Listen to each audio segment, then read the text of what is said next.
Hi all, Andy here and welcome back to the channel where today I am fitting these lower control arms or wishbones to the Audi TT Mark 1. Now all the bushes on the existing wishbones at the front have perished, so there's plenty of play in them, and when the car goes for MOT this was flagged up as an advisory, so I figured buy two new wishbones or second hand, refurbish them, put new bushes in and put them on the car. So if you've not seen my video on how to press bushes into a wishbone at home without a press, please click on the link above. Also, if you want to see my video on how to refurbish these rusty old wishbones and get them looking great once again, click on this video link above. Enough about these wishbones, let's show you how I get them on the car. On screen is a list of tools you require for this job, and I would rank this as a 3 out of 5 for difficulty. Although it is straightforward, you will need to address wheel alignment or tracking afterwards, which is best to have undertaken at a garage that will have the right alignment systems. As the bolts used for fitting control arms are stretch bolts, you will need to replace these with new ones, and the part numbers are shown on screen now. A full set of bolts was around £20 for me. Please also take note of the torque values required. First things first, let's get the wheels off. I'm hoping this wheel and this corner is going to come apart nice and easily, because I did take this part of the car apart maybe 2 years ago when I did the inner CV boot on the passenger side. Hopefully the wheel's not fused on, because I have also had the wheels off since then many times. And there we go, there's the wheel off. Gives us our first look at what we're dealing with. So when we talk about lower wishbone or lower control arm, it's this part here that links from the ball joint on the back of the hub into the subframe, and 2 points at the front. So it's this cast iron part here. So we could remove the ball joint as well, but what I'm going to do is there are 3 bolts underneath the ball joint that hold the ball joint in place. 1, 2, 3. I'm going to loosen these nuts off, prise the arm away from the ball joint.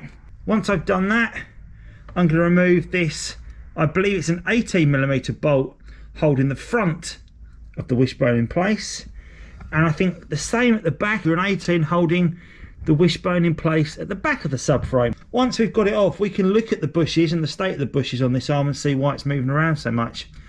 First things first, let's get some penetrating fluid into these bolts to loosen everything up. Give the ball joint nuts a really good soaking with penetrating fluid and leave it a good 20 minutes to do its work. It will save you rounding off the nuts or shearing off the bolts.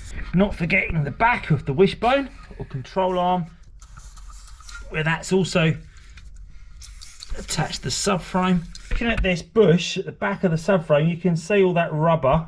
If I zoom right in, all that rubber's broken and coming away. So no wonder there's movement.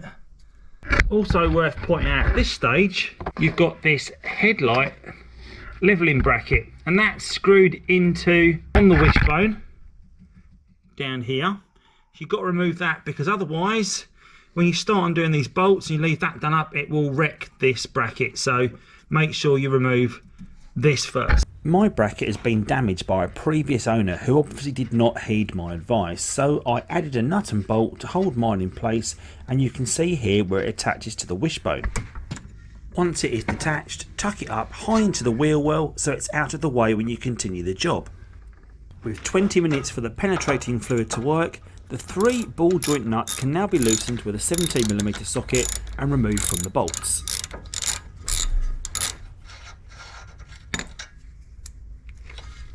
Using a flat bladed screwdriver or pry bar, separate the ball joint from the control arm. To remove the back mount of the wishbone, it's got an 18mm nut on the top and an 18mm bolt head on the bottom. So I've put a swan-necked spanner on so I can get into there, because you wouldn't get a spanner on there otherwise. So that's just in there, so I've got that on nice and tight on the 18. I'm now going to put a socket on here and undo it from the bottom. Hold in place.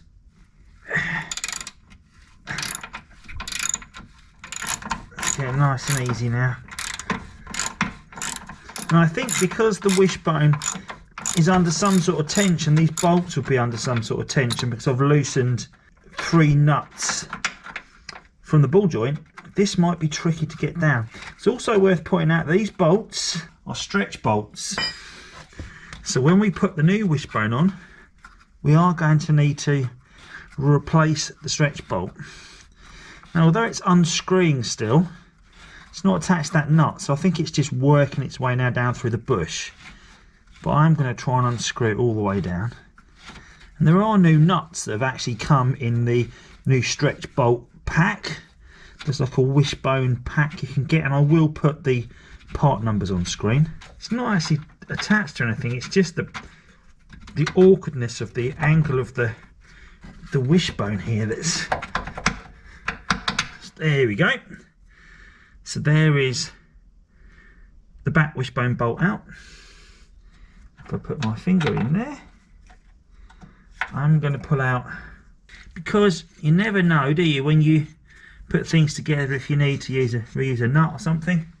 We don't want to pull that drive shaft too far out either. So it's this bolt in here from the front of the wishbone we need to undo next. Now, while you could fight through from this side, it's also worth pointing out, by removing the under tray, you can access the underneath of the front wishbone bush much easier. So I could attack it from that side of the socket.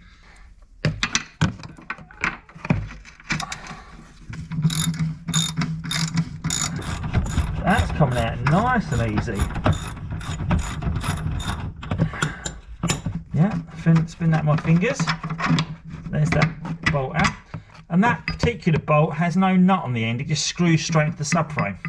So as I've pointed out already, I've not removed the ball joint off the back of the hub carrier.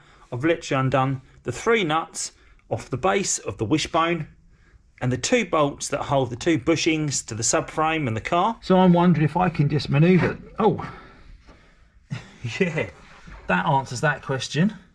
Can I just manoeuvre it out, I thought. And the answer to that is yes.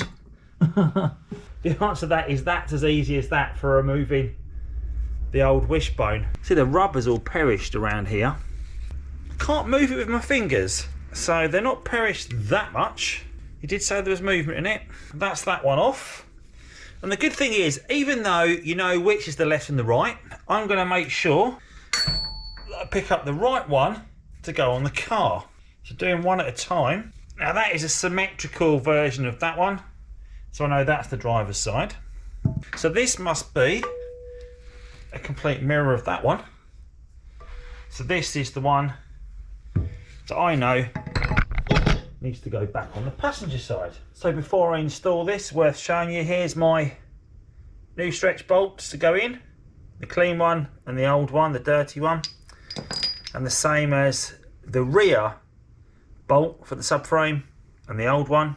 So I'm going to get the rear bolt in first. So I'm going to put that just in there, roughly in position. You can just see it in there. And I'm going to try and manoeuvre this. There you go. There you go. We know that. Saw the nut bounce out of the top. And let's flip that over. Just doing that up finger tight for now.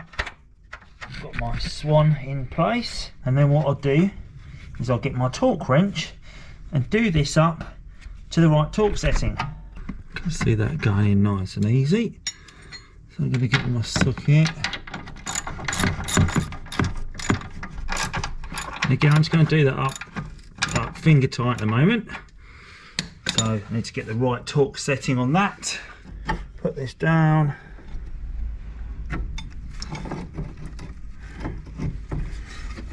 Get this all lined up. Get these nuts on finger tight as well. That's it roughly assembled. So worth pointing out, for this I've not taken off the track rod ends. I've not taken that bolt off at all. I haven't taken the ball joint off either. So it's not just a case of unbolting one and sticking it back on. You are going to need to get the tracking done. So we know these 3 nuts need to be done up to 75 Newton meters. So when you hear that click, you know it's all there, like that. And this one,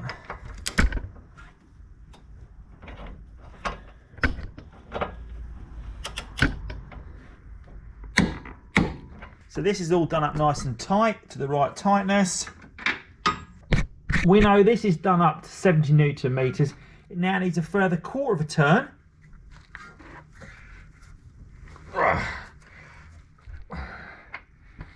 To secure it.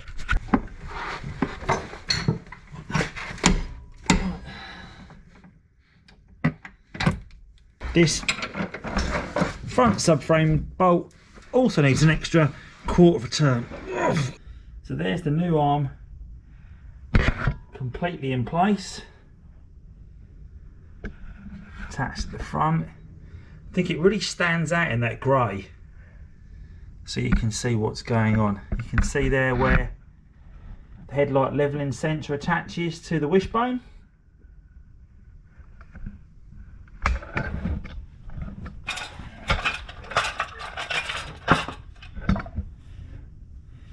You can see here where it attaches to the ball joint. So for those that regularly watch my videos, you'll know I'm always keen to show you the snags as well as the successes. So just hit one. So if you can see that there, that's the nut that's still attached to one of the 3 bolts. So for the driver's side, not only am I removing the control arm, but I'm also going to take the ball joint off. Now I didn't have to do that for the passenger side because I had replaced the ball joint on that car maybe 2 years ago. So that was all still quite fresh, but this is obviously maybe the original ball joint on the car, so it's failed. So I think I'll order a new part in and then I'll better continue with this removal. So here's the old ball joint removed. Even this was non-genuine though, because I can't see a part number anywhere on the ball joint. Here's my new one. Unfortunately, this is also non-genuine. I'm not sure if this is the Audi part number, the 617440569, but I will check that. 617440569. But although I'm trying to keep my car standard, I figured if the one I'm taking off is not standard, has been okay so far, I'll replace it with the same.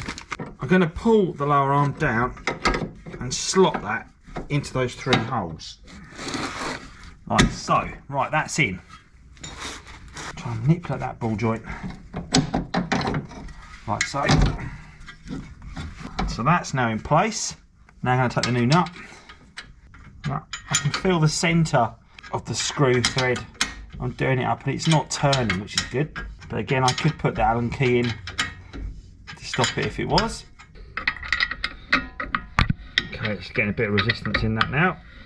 Now the issue I've got here is while there's enough room to get a socket on the top, there's not enough room, torque wrench on the top.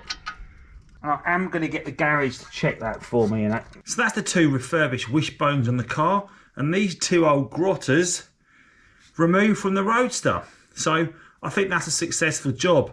Obviously when I take it to the garage, I'm going to have to get the tracking done since I've replaced those parts on the steering, but that shouldn't be too much of a problem.